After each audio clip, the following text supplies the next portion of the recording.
can't happen here. But it did. Last year. We the people in a peacetime year lost over 10,000 killed and 40,000 injured. We the people in a peacetime year lost thousands and thousands of homes, schools, hospitals, factories, and churches. Losses the nation can replace only at tremendous cost. In peacetime, we the people on thousands of our farms lost buildings, equipment, and harvests. Harvests which are sorely needed to feed the hungry all over the world. And finally, we the people lost 31 million acres of timber. Timber that would cover the whole of New York State. Timber enough to build 140,000 desperately needed homes. It's a tragic story. A story that often begins like this.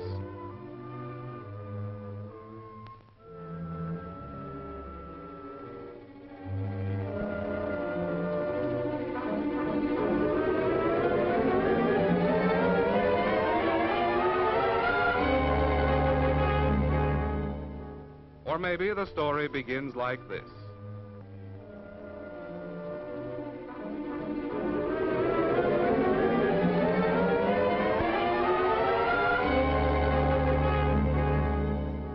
Or again, the story begins like this.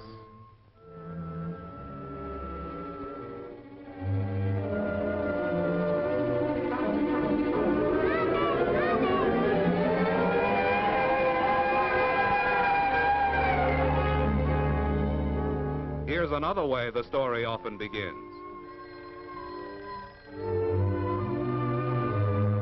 Hello. Hello,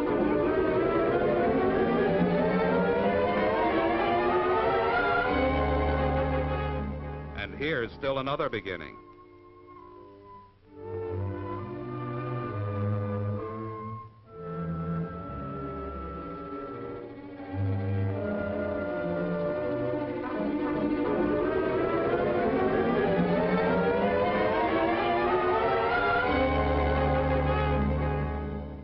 And here's one more beginning. Gasoline, invisible fumes, an open flame. The danger? Well, watch this experiment. You don't see any vapors, but they're there all right. A powerful light reveals their shadow on a white wall. See how these vapors flow out of the container and how they spread. Fumes of gasoline, benzene, and naphtha, when they mix with air, are a powerful explosive. And when they reach an open flame,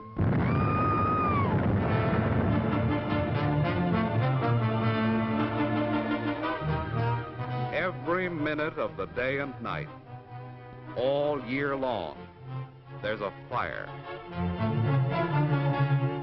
Every hour of the day and night, all year long, one person dies and 4 are maimed by fire.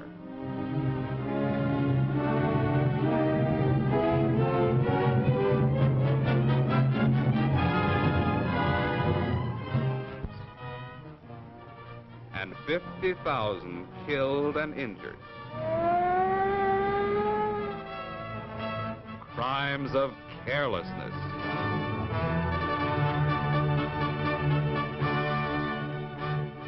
But we, the people who commit them, can also prevent them. Don't put out cigarettes in waste baskets. Have ashtrays, or better yet, smoking stands. A lot of them, and use them. You can smoke in your car. It's safe. But don't throw the butt out the window and destroy another 500,000 acres of forests. Don't let your child maim himself. Even safety matches can be plain murder in the hands of a youngster. Ask yourself how you'd feel if your child... Well, you get the idea. And electrical appliances, they're perfectly safe to use.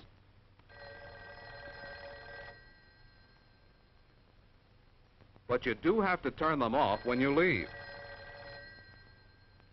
Now about those signs, no smoking. There's only one reason for them. To protect your life and the lives of others who work with you. If you can't take your things to the cleaners, only cleaning fluids approved by the underwriters' laboratories. They don't explode. Safety rules, after all, are just common sense. Unless you're a skilled electrician, don't attempt your own repairs. You're asking for trouble. Defective cords and plugs. Makeshift wires. And extension cords under carpets and rugs are bad fire hazards. You're asking for trouble, too, when you let rubbish pile up in the basement, in closets, or in the attic. Junk burns too easily. And electric lights are a lot safer to see by than candles or any other open flame. Another common sense rule is to have your heating plant put in good condition at least once a year before the heating season begins. Oil burners, stokers, furnaces, stoves, and pipes that don't work right cause a lot of fires every year. And that fireplace you like so well, it'll keep the sparks from popping out and setting carpets and clothing afire. And don't smoke in bed. You went to bed because you were tired, so you'll probably fall asleep. Too many people have gone to sleep forever by smoking in bed. Stopping fires is a matter of following simple rules, but observing them would avoid 3 fires out of 4. You can be sure that the men whose job it is to protect your life and property will welcome your cooperation. You're protected by expert fire departments, by well-trained men, always ready on a moment's notice to come to your aid. And this is their ammunition: water. And pumping stations distribute that water to hydrants all over your community. And up-to-date fire alarm systems bring the firemen to your house in a matter of minutes.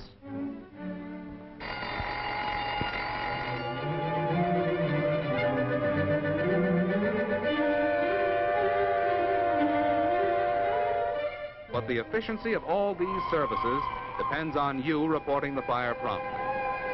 That's why it's important for you and your family to know where the nearest fire alarm box is. And incidentally, if you should turn in an alarm, be sure to wait by the box till the fire engines arrive, so you can quickly show them where the fire is.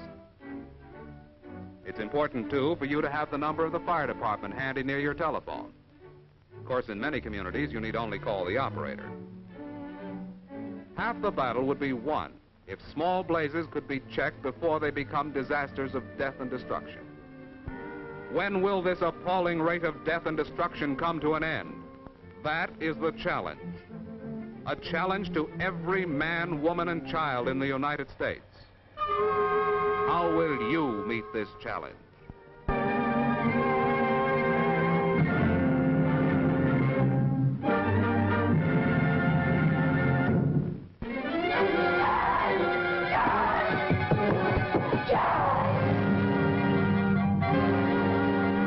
Fire, the fifth horseman, brings death to one American every 48 minutes. Fires last year killed 11,000 people, made 400,000 families homeless, destroyed property worth $700 million. 3 fires out of 4 never would have happened if their victims had followed only the simplest rules of safety. Clear out the fire hazard in your cellar. Have your heating equipment inspected. Always leave cigarette butts safe. Throw away worn electric wiring. Keep the phone number of your fire department in plain sight. Find out the location of your nearest fire alarm box. Stop fire, the fifth horseman. Join now in your community's Fire Prevention Week. Prevent fires, save lives.